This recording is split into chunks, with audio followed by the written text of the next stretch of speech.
How are you doing? It's Martin from Gardens for Life and Bird on Homestead. So this is our, what episode are we at? 18th episode of our live chat and questions and answers sessions. And this week we have something special for you. We are going to open up 10 slots or 10 spots, I should say, for people to join us on a guided tour around our garden. And those spots or the tour itself is actually free of charge, and anyone can book yourself in. So if you want to come here and see our garden in person, you're very welcome to book yourself a spot at towards the end of this episode here. So maybe let's say 9:30 we're going to open it up and just see how many of you would like to book.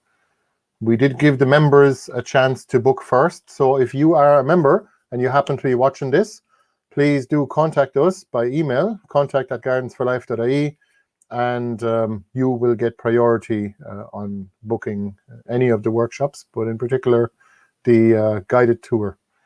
So we'll just hang on in there for people to join. Please ask me any questions you'd like, or just suggest any kind of topic to talk about.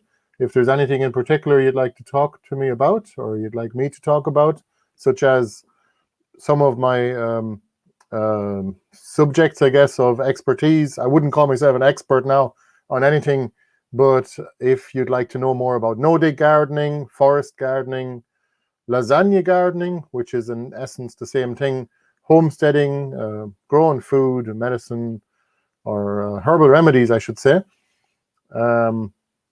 please let me know if you have any questions, or even about chicken keeping for egg production, or for example, winemaking, country winemaking, using all the things in the hedgerows like berries and flowers. And it's actually really nice because you get to make some unique wines that you can bring somewhere if you're invited for a dinner party, for example, and it's something that you can't buy in the shop.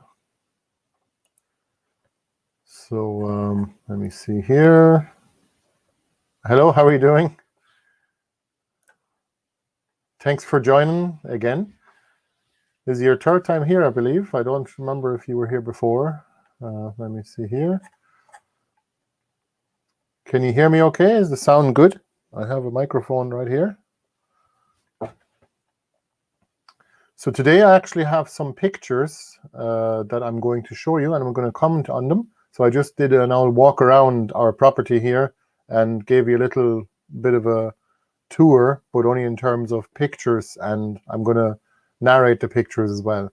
So if you'd like to see the big garden, I just put out a video of that as a tour, a virtual tour yesterday. So we have that available on the website. I think it's 42 minutes, and it's quite an in-depth tour. But of course, the guided tour in person will be a lot more detailed, and I'll be talking to you a lot more about different plants and techniques and methods of gardening as well, and the history of the garden, even though it's only about 5 or 6 years old at this stage. But it's unbelievable what can be achieved when you import fertility, of course, in the form of mushroom compost and wood chips, and lots of easy to propagate plants as well.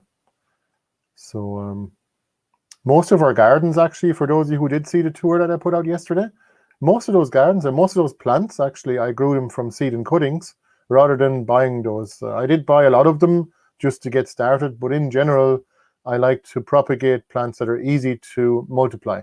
So that basically either go to seed, or plants that plants that can actually naturalize themselves in a system. For example, in an no-dig garden, I like to plant various different plants that will just simply go to seed year after year and spread themselves. So that's handy because then I don't have to buy the seeds, but also I don't have to bother starting more plants as well. So there's plants like valerian, great mullein, all those wildflowers, really, like they all spread by themselves. And marsh woundwort as well is another one. And I'll show you that actually on the pictures. I'll just hang on in there for a minute just to see. Okay, thank you for letting me know. The sound is good. Now, let me see here. I am going to open that up. Let me see here. Booking. What I'm going to do is I'm going to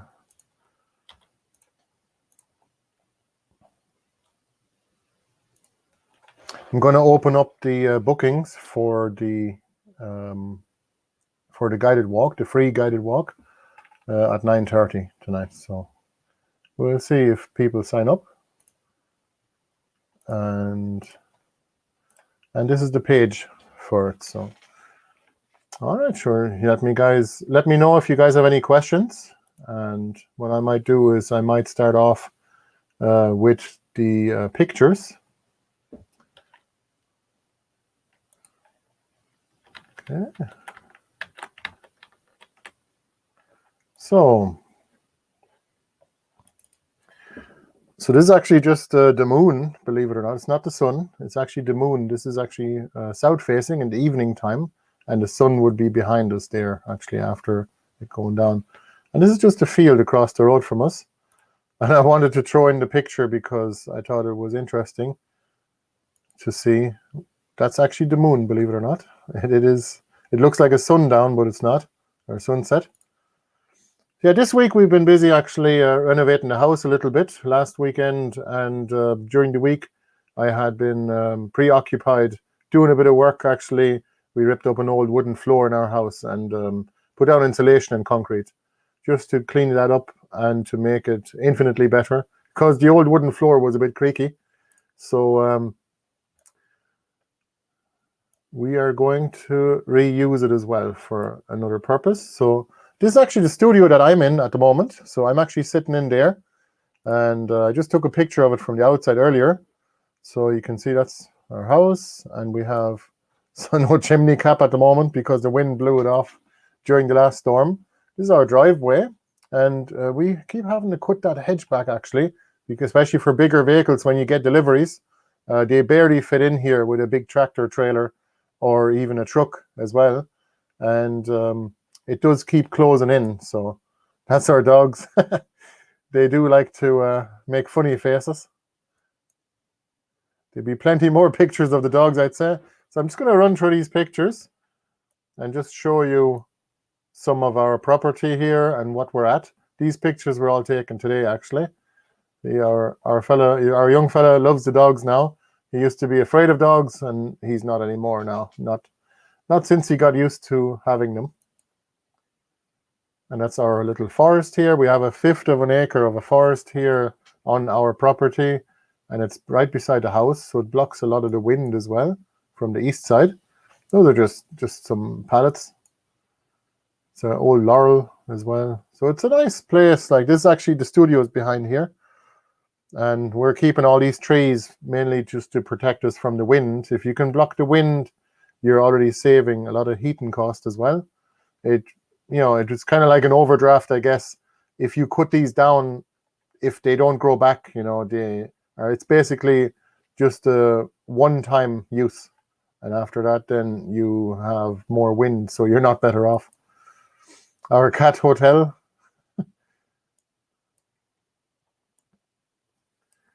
So let me know, guys, if you have any questions at all about any of these pictures, and I'll check the comments after I'm done going through them here. So you can see there's a bumblebee or a bee here. This is a fuchsia plant, and it is huge. It actually was already on site here when we moved here. There he is resting now, taking a rest. This is the willow arch in front of in our front garden. And you can see here it's growing very well, and that's probably 3/4 or maybe 2/3 of the growth we're going to get. We're going to get a bit more growth this year yet, for the next 2 months anyway. I'd say until probably the end of September. After that, then the wood will have definitely hardened off, and the leaves will actually start perishing as well. So usually we start shipping or posting willow cuttings in November, from November onwards until April. And those actually sell out every year. So if you want some, please keep an eye out. Next month, we're going to put on our winter selection pre-sale, same as every year. And this is another garden. So I wanted to show you these gardens because they have come a long way. And this garden here is basically only 6 years old now. And some of the plants were already here, like the monkey puzzle trees and the hydrangea. But most of the plants we planted ourselves, and it was basically all lawn. But it's quite beautiful and it's cozy as well. But we definitely needed some windbreaking as well. So this corner here, I had an apple tree here. It was actually a gift from our ex-landlord. And he was a really nice fella. Patsy, how are you doing, Patsy, if you're watching this in Glasson? And he gave us apple trees. So that's the gift that keeps on giving. And there's also a fig tree in behind. But unfortunately, it's being shaded out by the hazel. And this is a willow here. Take a look at that. How much wood do you get off one willow? Now it's planted into lasagna bed, so there would be about 4 inches of compost and another 4 inches of wood chips on top. So the trees are feeding off that very well. Of course, the wood chips will break down and give more carbon to the tree. Although I'm not sure how much carbon trees actually take in from the soil compared to the pores in the wood after midsummer when the wood hardens off. Most wood actually hardens off for 6 weeks here in Ireland anyway, after midsummer, as far as I know. This is a big hydrangea bush and a white currant. And it's quite cozy. That's a St. John's wort there, just an ornamental one. And this is another hedge. So this hedge here, it was actually not here at all in the beginning when we moved here. And it is only 1 meter thick. So it's a very compact hedge, and it is very strong as well. So it's withstanding the wind, and in the winter time, it's pretty cozy too. It blocks a lot of the wind. So as Bill Mollison once said, you can save 60% of your heating bill before you even hit the outside wall. So in other words, block the wind. We do interplant the odd laurel there as well, just for a bit of extra cover in the winter, because a lot of these plants, most of our gardens are completely deciduous, because it's the only trees in it really are fruit trees, like fruit trees, apple trees, things like plums, some nut trees as well, willows, poplars, different fodder trees as well. So not many leaves, not very green in the winter time, our gardens, but there's still a lot to see. So we're going to put on some tours, virtual tours for those of you who don't live in Ireland. And we're also going to put some free guided walks on every once in a while throughout the year. So if you missed this one, coming up on the Sunday the 28th this month, this is July. If you miss it, don't worry, there'll be another one. But if you do want to come, you want to make sure you book it tonight at 9:30. I'm going to enable that on the website. Oh, these are rabbits, little baby rabbits, so cute. We keep them in the cage because we don't want something to come and kill them, especially while they're small. We found that once they reach a certain size, I'm not sure if they can fend for themselves, but at least they don't get attacked by other animals. So this is our greenhouse, one of the greenhouses. And these grapes, we had so many grapes last year. And this year it looks like we have probably even more. It looks like we have about 1.5 times as many grapes off the one vine this year. So I had to cut back some of it, unfortunately, because I barely had the space to actually walk in. It is quite a lot of plants that are actually grown in there, like figs, grapes. There is some gojis and some Mount Asa willow. It's a pink flowering willow, but it is all a bit much in the small corner that it is in the greenhouse. So I actually planted some extra fig trees and grapes and other special plants like wasabi in the other greenhouse, the bigger greenhouse. So we'll see how they do. And I saw that one of the Apios plants has started up again this year. So thankfully, hopefully the rest of them will also grow this year. I think last year they were too dry. The year before that, maybe they didn't get enough of a frost to start growing again. So I think they do need frost time. So apios is just a kind of a nut that you grow in the ground and you eat it. It's very nice to eat. We finally have Olympic mullein again. I had to buy new seeds for that from Seedaholic. I got those. This is lamb's ear. I'm glad that that's growing because it's a very robust plant. It's kind of like a sage, but very ornamental, and it flowers too. It's kind of a white leaf, same as the foxglove. This is a white foxglove, so I'm looking forward to those. Never grown foxglove before. Let me know in the comments if you have foxglove. I was always kind of afraid that somebody or children might go at the foxglove, and because it's poisonous, it could probably kill you potentially. And I seen people putting foxglove into bouquets, so that's quite strange. I thought that was a bit risky, putting foxglove in the bouquet. So this cage here is mainly to keep the rodents out from the oca plants. So I still have a few of those. This is a water tank, an IBC tank, so keep your water that you're going to plant your seedlings with, or even your seeds, in the greenhouse so that it's at the right temperature, ambient temperature, rather than, you don't use tap water anyway for that, but it's too cold if the water comes from outside even. And that's what it looks like in there. Make sure you have a very heavy lid, and because you don't want some animal to fall in there and drown. So we always make sure we close the lid very well. This is the back garden. I'm just going to check for comments real quick. Hang on.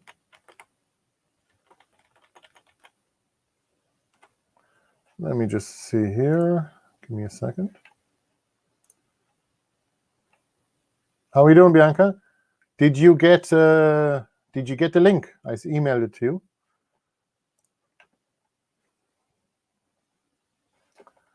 So let me come back here. So bit of an odd effect, I know, once I change to the screen. So this is the entrance to the back garden, actually, and that's what it looks like. The willow arch is quite beautiful. It's really dark this time of year. It's kind of like a tunnel at this time. That's what it looks like from the other side. We like our willow arches, but I found that even when you put them together, they often kind of break from the wind, and it's hard to keep them together. So I keep having to tie them, and eventually they actually kind of grow into one another anyway. So we're trying a different type of willow arch in the other garden, where they go straight up rather than being tied together. It's our swimming pool. Unfortunately, it wasn't worth keeping the water. So we've only had a few days there of warm weather, only a few days, and it was kind of wishful thinking that we might have another heat wave in July. They predicted a heat wave in June here in Ireland, and it didn't happen. It was only 21 degrees. But we took it. We didn't let it go to waste anyway, and we made the most of it with our little swimming pool. These are the chickens, and they were out looking. This is the electric. So this is actually electric poultry netting, so they sometimes jump over the top, but most of them are contained that way. And in general, the chickens don't have the desire to escape once they have everything they need. So especially because if you forget to feed them in the evening, maybe they might, one or two might jump over the top, and then it's going to dig up all your wood chip pats and look for worms. So that's kind of a nuisance. So that kind of reminds you to make sure you feed them the second time on time. So I feed them twice a day, once in the morning and once in the afternoon. But not too late in the afternoon, so that the leftovers are not left there's no leftovers at night. Jacob likes eating kale. He just eats it in the garden. He prefers it actually uncooked. And we can't get him to eat it in the kitchen other than when you puree a soup. But look, all the chickens are looking. They're looking at him, waiting for kale. They're hoping he's going to throw in a bit of kale. Yeah, they're all waiting. So these are kind of the homestead happenings now. Just a little update on the gardens and everything. that was our front garden, our little forest, and our back garden. So I'll just go through these. This is the back garden here now. And I was going to grow mashuas or even runner beans up this trellis. We made this little teepee out of bamboo canes. And I didn't do it because the bindweed was actually climbing up. So because I didn't use it for the first month or so when I put it up, bindweed actually ended up climbing up it. So I said, that's enough. I'm going to move in the cavalry. I just sent the chickens in to eat the whole lot. And you can see here, the chickens have done a great job at decimating completely all the weeds here, except for the nettles, of course. They won't eat them. This is our also part of the back garden, but you can see how green it is. This is a pat. You can see this is the wood chip pat. And this is a mixed garden. So you can see how lush it is. That's because this is all no-dig grow space, basically, where we put down about 4 to 5 inches of compost. So that's 10 to 12 centimeters of compost. And it was aged mushroom compost, about a year old. This garden is now 2 years old. And I haven't had to plant anything at all this year. It's actually, basically, it's all the perennials actually kind of taken over the space in between. Unfortunately, you do get the odd grasses, like in the bottom of the picture here. This is called marsh woundwort, and it's a really beautiful flower. Take a look at that. You zoom in, and then I put on macro, and look at that. So myself and our son Jacob were actually looking at these pictures, and we were zooming in, and we realized, look at this. So the nectar is in there in a tube. So the insect has to come in here. It has to go in here. Now look, there's like a landing pad for the insect. So it's like a place for them to land, like a helicopter pad. And then they go in there, and then the stamen, I guess it's called, where the pollen gets rubbed onto the insect. And the insect takes the nectar from in here. And then there's also a little roof. And off it goes, pollinating the next flower. But look at that. Isn't that an intricate design? How there's a little roof over it, and even a landing pad here. I thought it was pretty cool, especially for a child to see that. And that's why we are very interested in helping our son helping to educate him about biology and history and all the rest. But you can see here, when you have a garden, there's lots of interesting things to look at, especially with a microscope or with a camera, with a macro lens. This is actually just a regular camera in macro mode. Yeah, so marsh woundwort is actually a good one because it has these tubers that are underground, and they're like mint, kind of. Actually, it's similar to mint. It has a rhizome, and those actually they kind of taken up, and they're starchy. So those are edible, and it's a European wildflower, so all the better, and the bees love it, all the insects, the pollinating insects. You can see here, that's the general gist of the back garden here. This is actually chamomile, this plant here. This is the Daubenton kale, and isn't it quite ornamental? And it's just as edible as any kale. It's easy to grow from roots too, or from cuttings. This is Alexander's, so we're looking forward to getting the seeds off that. That's been planted there 2 years ago. This year it went to seed. So we're going to be taking the seeds and then starting some more plants. Alexander's is a good plant to have. There's lots of uses. That's the size of the plant. It's huge. And it kind of fell over onto the path as well. But this plant here, we only have one, so it has special, whatever it's called. It's allowed to fall onto the path. You know, we just kind of move the path over a bit. Look at these. Who knows what plant that is? It is not chamomile. It is feverfew. Look at the size of this plant. That's all one plant.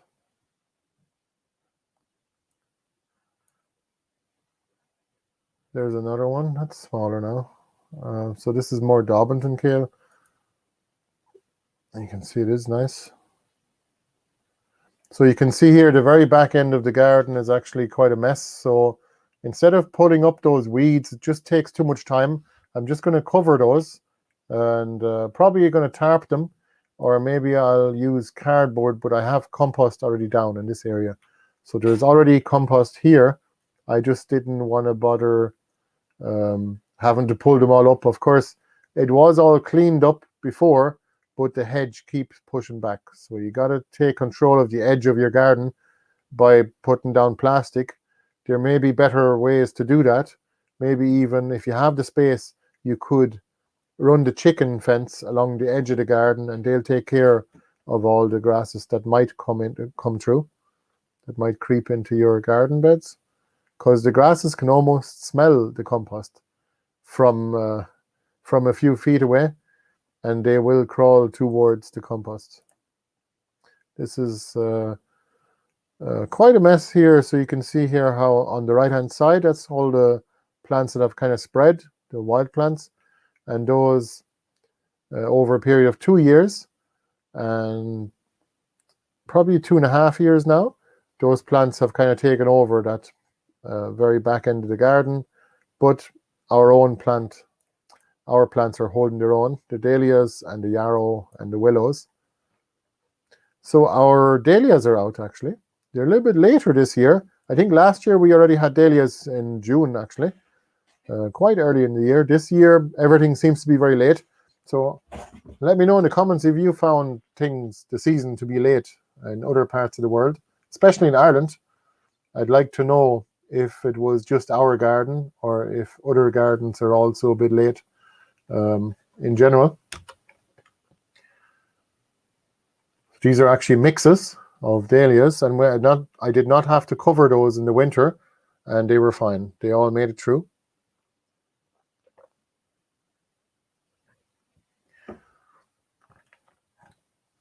Not nice. And that's a nice picture. Look, that's the marsh woundwort again. And I didn't quite catch the bee actually pollinating one of the flowers, because one of the dogs was actually running here. He was coming in, so the bee flew off, and you can see him here. But, pretty nice picture, I thought. Nettle seeds, nettles going to seed. 1 year's weeding, or 1 year's seeding is 7 years weeding. That's one of the corners here, and then I found, oh, what's that? A ragwort. I had to take care of that immediately because that was going to seed. Just cut it. I cut it with the bushcraft knife. That's my harvest knife. And these are some flaming willow. And in the winter time especially, they go from red to yellow. So they're very nice. Those are only cuttings that I put in the ground just last winter. And look at that, how quickly they root and sprout. So they're already like 1.5 meters tall. And this picture here now, that is the great mullein. And great it is. It's taller than I am. I'd say it's about 2.5 meters or 8 feet tall. But it's always a nice contrast to have yellow and purple in the garden. That's why I took lots of pictures of it. The flowers actually make for really great ear medicine as well. You can put it into oil and then make your own earache oil, same as garlic. And if you combine the two, the effects are exponential. This is the umbrella plant, so it actually catches the water, and I guess it has a hole in the stem in the middle, and it takes the water down. That's our kale. It's like an ocean of kale. It's Taunton. This is the horseradish and the comfrey. So they have very similar leaves, well, sort of similar, especially when the comfrey grows out fully. But we have an awful lot of horseradish here, and literally we can't have enough of it because a lot of people are looking for horseradish now these days. You can't blame them. It's a very good vegetable to have. There's the young fella. There's the dog. This is the Japanese wineberry. I'm looking forward to having some of those. Kind of like a raspberry, but smaller and sticky. And it's kind of a dark red color. and it's a nice, unique flavor. This is the purple tree spinach, which is really nice to eat as well. You can saute it in the frying pan with a little bit of butter, and then add cheese at the end. It only takes like 1 minute to cook in the frying pan. It makes for a really good breakfast. So purple tree spinach, it's a kind of vegetable we got years ago from our friend Charles at the Bull on Ark in Loughrea. Well worth looking up his farm tours. We did 2 farm tours, year 1 and 2. And they're available on our YouTube channel. So you can type in Bull on Ark if you want to find those. It's basically a 2-acre market garden. These are Jerusalem artichokes, and as you can see here, they always fall over every year, and it's not necessarily because of the wind. It's usually drought can drop them, or the rain can also drop them. So funny enough, both extremes can have a major impact on them. The way you prevent them from falling over onto the path is you just put a few tree stakes around them and just put a bit of wire on a couple of levels, and then they'll be fine. This back corner here, I think I'm just going to cover it because it's just very invasive. You can see how all these other plants, these wild plants, they're kind of always going to seed and then trying to come over into the garden. So I'm thinking I'll just cover that for a year, and then I might be able to use it after that. That's our giant wild rose bush here, and our caravan, which is now stationary for the longest time. And we are going to do it up. We did actually do a very good job at doing it up from the inside, so we're going to start utilizing it, hopefully. We haven't used it much yet now, not since 2020. And it'll take a little bit more work, but it's a really nice caravan. And that's our fire pit at the back of the property. The dogs are always there for scale, so you get to see what it's all about. These are black currants, and we've already been picking away at these, but we have an abundance of black currants this year. We have definitely got more black currants than we can eat. We might make some jams or whatever with them, but we don't really eat much jam anyway. We would prefer to just eat those fresh, or maybe we'll freeze some and use them later. You can always freeze them and then use them for making cordials and juices and smoothies, or even wine. That's them. Yeah, black currants are easy to grow in our climate here in Ireland. This is the Raspberry Central, for those of you who remember it. And this is the other side. So this is what the pizza garden has turned into. For those of you who have seen the pizza garden from 4 years ago, this garden is now 4 years old.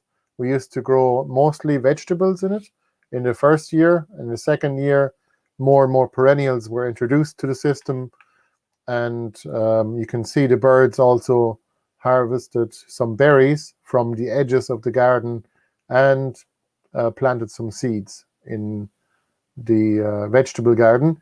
And it has turned into a bonanza of berries, basically. We have elderberries, raspberries, all the different currants, and very few gooseberries, actually.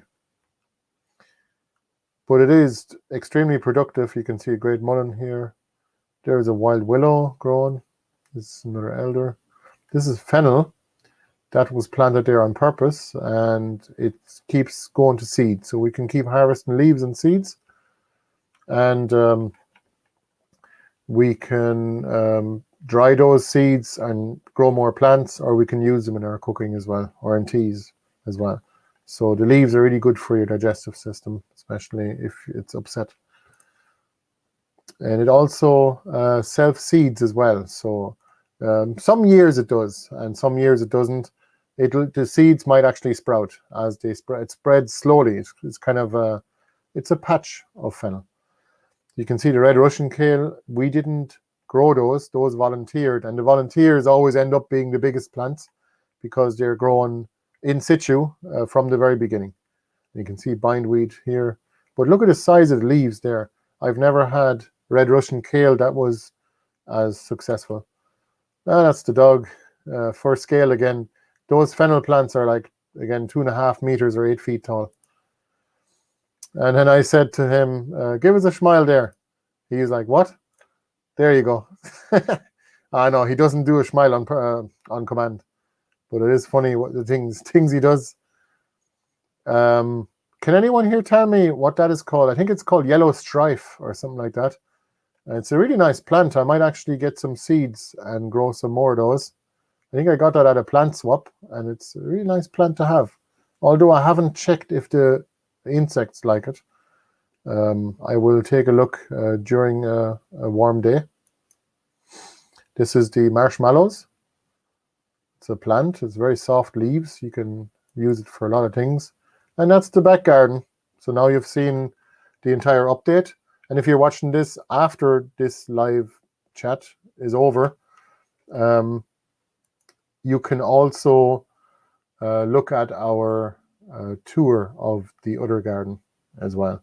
So that's a video tour, and that's up there. But I'm going to give a video tour of this property too in the next week or two. But for now, this is what you get. You get pictures. Again, this is the pizza garden, what it used to be like. And I wouldn't mind, I'm going to do some videos actually with comparisons of what it used to be like and what it's like now. There is mixed success, but mostly it is successful. It's very abundant and very productive and extremely low maintenance because it's mostly perennials, but you do have to keep on top of the weeds because they will go to seed and spread. This is marsh woundwort again, and it is kind of grown into the wood chips here, actually. I don't mind if it does, because I'll just harvest that back this winter. That's our potting table. Hasn't been used much lately because we are using the other potting table at the bigger greenhouse now. This is the entrance to the studio. That's where I am now, for those of you who just joined.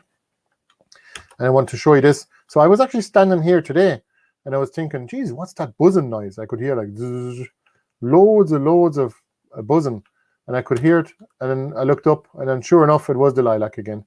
Every year, I get kind of surprised by the amount of insects this lilac, these trees actually attract to our garden, and it's definitely well worth having in the garden if you want to attract pollinators. And it smells really nice too, actually. Again, here is a picture of a bee going for it, and this is a little bag of nectar that it's going to bring back.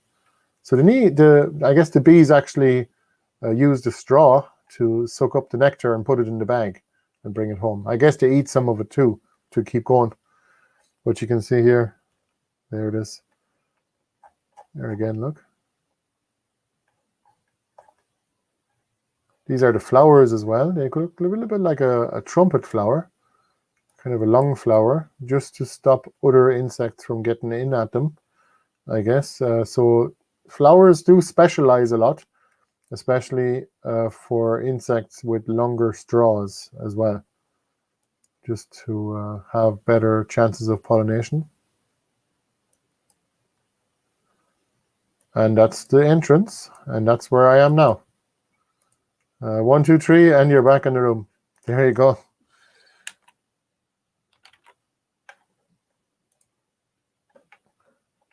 All right. Now we are back.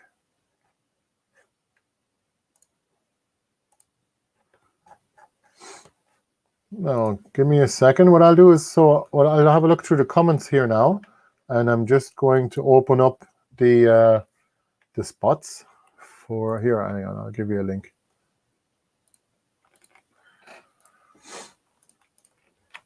I'm going to put out a link on the chat for those of you who want to book a place. Actually, this is exclusively enough the first time we're offering a free guided tour, actually, as a matter of fact. But also, this is the first time that you're able to book them as well. Give me a second here.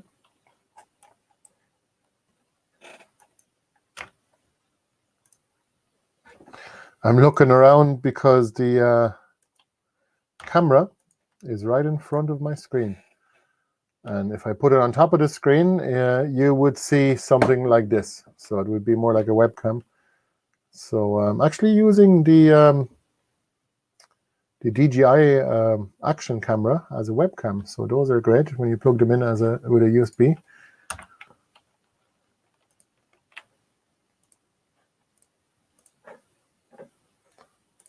All right.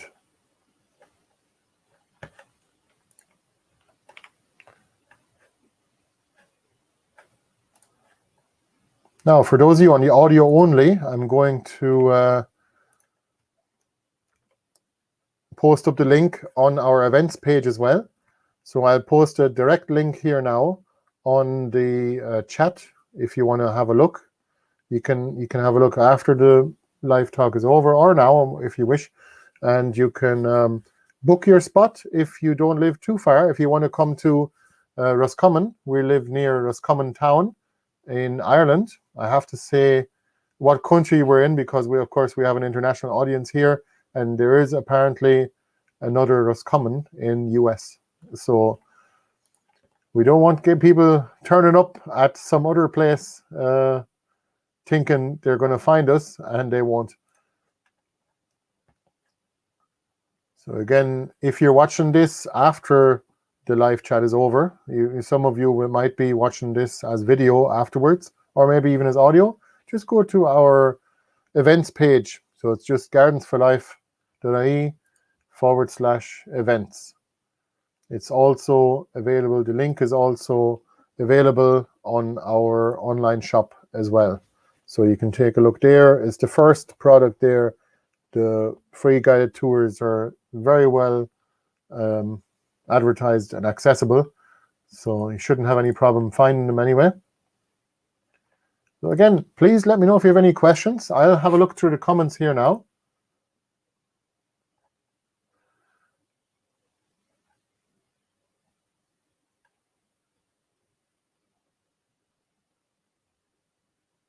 So let me see here. There's a question here. I'm growing willow around my chicken run, and it's big enough now to fold over as a roof. How do you start? How do you start it so that it doesn't break?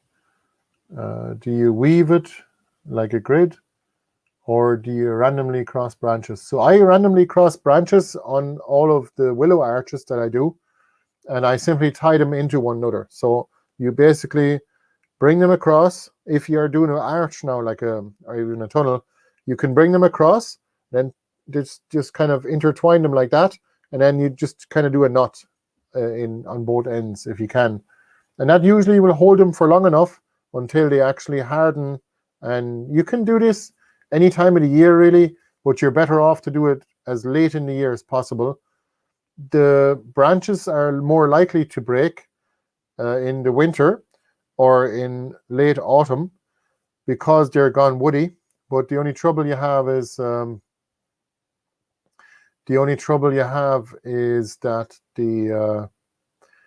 when the leaves are still on, it's very difficult to get it to stay in place when you tie it together. So let me see here. There is, I think I've got some videos on making willow arches, but I don't have one specifically on that purpose. Let me see here.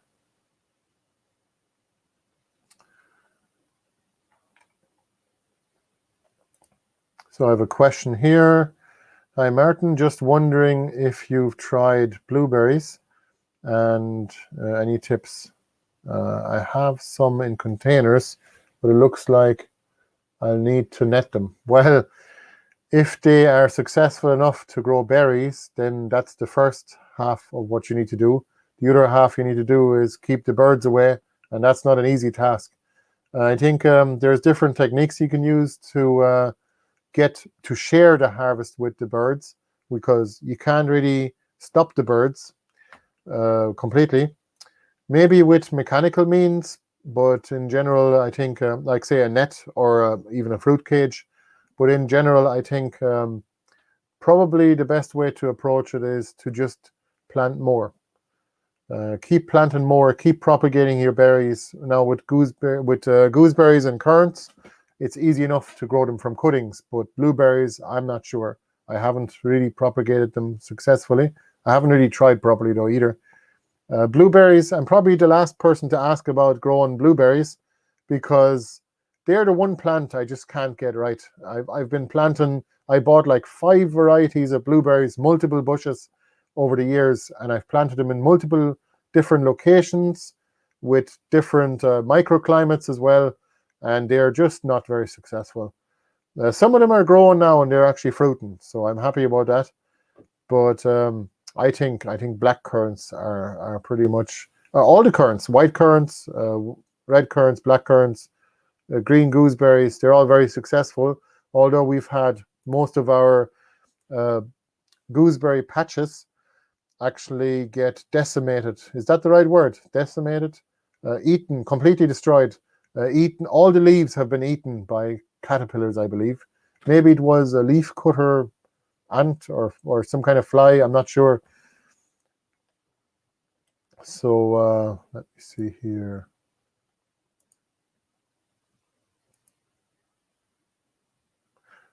Oh yes, thank you for letting me know. Yeah, loose drive. I'd say it definitely seems to be loose drive. That yellow flower from the pictures. Now let me see here.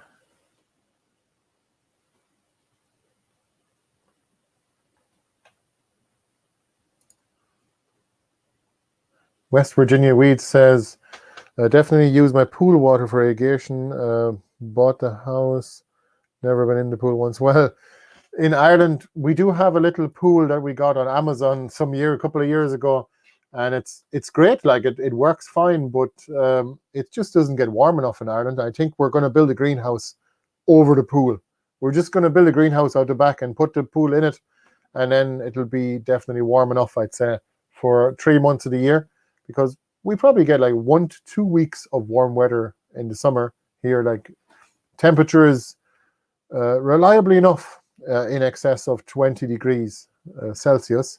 So it doesn't get that warm here, which is a blessing, but at the same time, it's not great for having a swimming pool, and I am always freezing going into the water. So I'm better off to have a greenhouse over the pool and maybe even a stove to heat the water. So, or some kind of water heater would be lovely. But yes, you can use the water from the pool to irrigate your plants as well, as long as the water has got a chance to evaporate all of the scutter they put into it, all the chemicals they put in the tap water. And a lot of those probably are not, they don't evaporate anymore now, different types of chlorine and that kind of thing. So let me see here.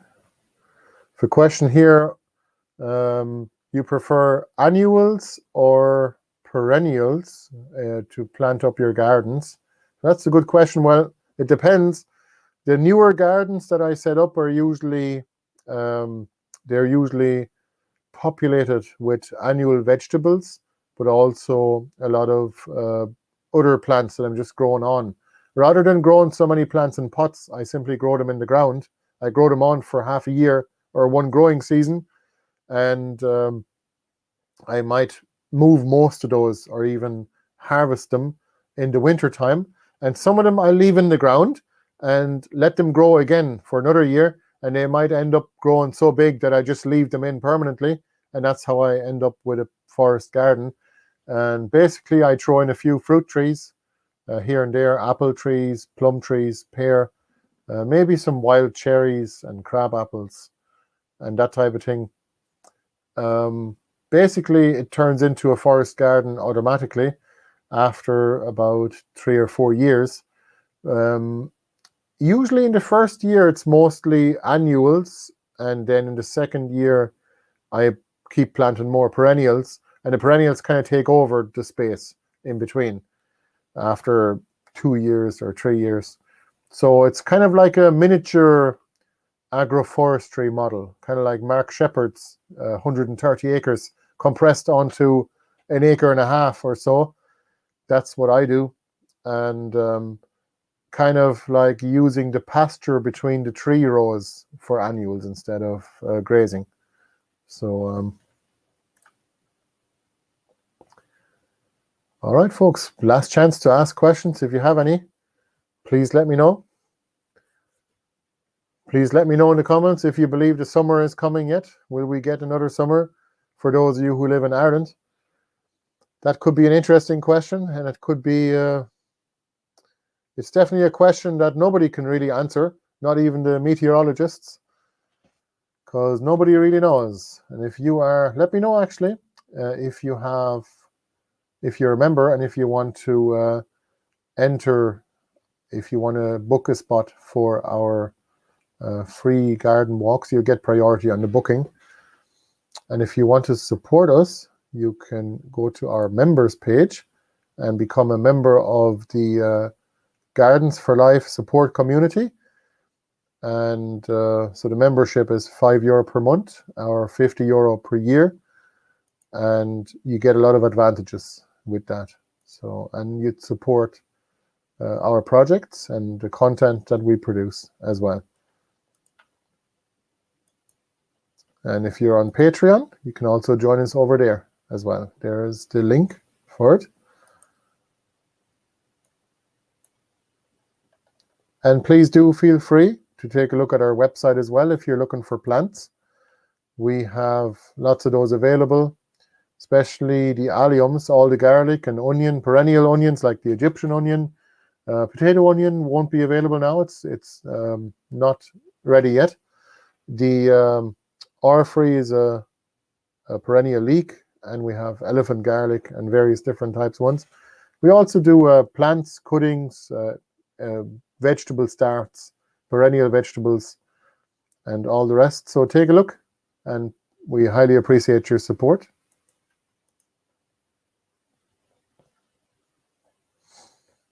Now,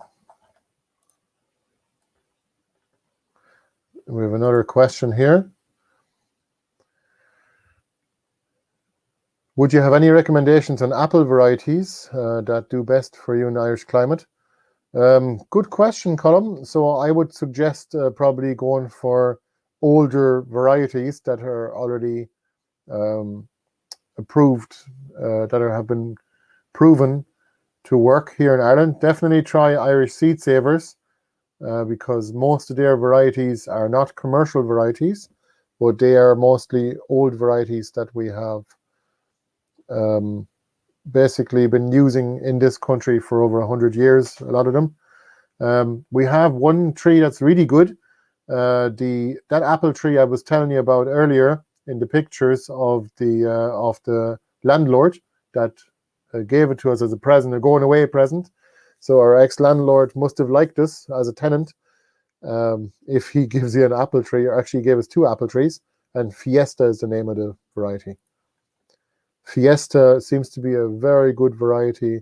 It makes these a little bit smaller apples. They're only that size, but they're really, really tasty, and they always go ripe as well. They ripen. We have other varieties from Aldi and Lidl. I would not recommend any of the fruit trees from there because I planted 40 of them about 5 years ago and 6 years ago, and there is very little fruit from them, really.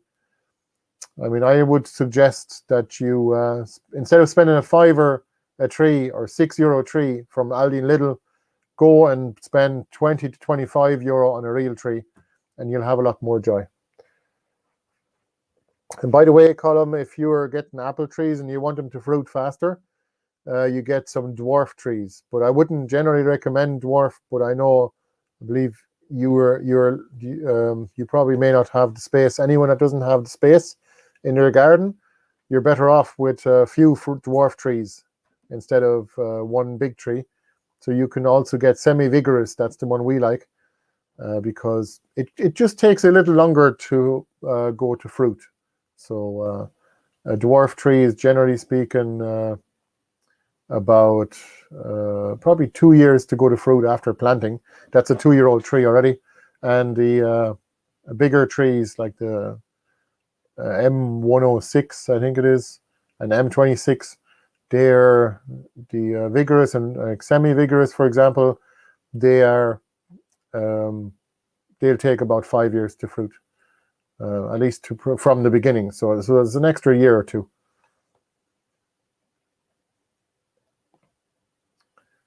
So West Virginia Wheat says, enjoy the channel. Very much appreciate the information I've learned. Well, thank you for joining us all the way from the US. We do, I actually like to listen to a lot of podcasts from the US, and there's a lot of really good people doing innovative things over there, especially Mark Shepard, Ben Falk with the Resilient Homestead. Yes, call them Fiesta. Fiesta is a very good apple variety. For Ireland, anyway, we found, I'm sure there is better, but we haven't discovered those yet. We did plant about 10 different varieties from Irish Seed Savers 2 years ago. So we'll see where those go, if they don't get smothered in our jungle garden. Let me see here.